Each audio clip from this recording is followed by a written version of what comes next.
मेरा नाम दानियल वकील है और सराफा बाज़ार मीठा दर कराची में मेरी दुकान है।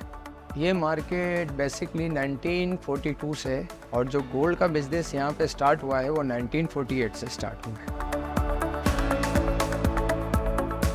गोल्ड जो है ना वो हमारे पास दुबई से भी आता है और हमारे पास जो गोल्ड है वो ऑस्ट्रेलिया और जो ज़ेवरात की शक्ल में जो गोल्ड होता है ना वो सिंगापुर से असल आता था।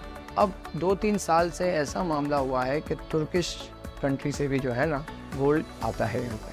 जो बार की शक्ल में होते हैं 10 तोला 20 तोले के जो बार्स होते हैं वो दुबई से आते हैं। हमारे पास जब कस्टमर आता है ऑर्डर देता है तो फिर हम जो है गोल्ड बार ख़रीदते हैं। 24 कैरेट गोल्ड होता है उसके अंदर, ठीक है। फिर वो हम अपने कारीगर को देते हैं, फिर वो हमारे कारखाने में जो है ना पिघलाया जाता है। फिर उसकी एक शक्ल बनती है रेनी नुमा। उसके बाद फिर उसके पीसेस होते हैं, फिर वो कास्टिंग होती है उसकी। उसके बाद फिर कास्टिंग के पीस निकलते हैं, उसके बाद वो कारखाने में आता है।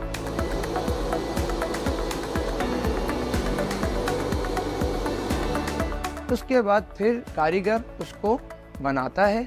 उसके बाद जब वो पूरी चीज़ बन जाती है, जैसे सेट हो गया, चूड़ियाँ हो गई, कारीगर बनाता है। उसके बाद फिर वो चीज़ जाती है पॉलिश पे, उसके बाद फिर सिलाई पे जाती है।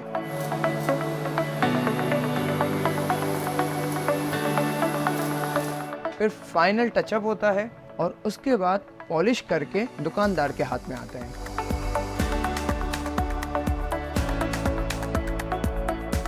बेसिकली हमारे पास इंडियन ज्वेलरी भी होती है, तुर्किश भी होती है, सिंगापुरी ज्वेलरी होती है और पाकिस्तानी जो गोल्ड होता है लोकल ज्वेलरी होती है वो भी होती है। शादी के हवाले से ब्राइडल ज्वेलरी जो बनाने के लिए जाते हैं ना, ठीक है, तो उसके अंदर कस्टमर या तो गुलोबन सेट की तरफ जाता है या ढूलना सेट की तरफ जाता है, वो ब्राइडल ज्वेलरी हो गई।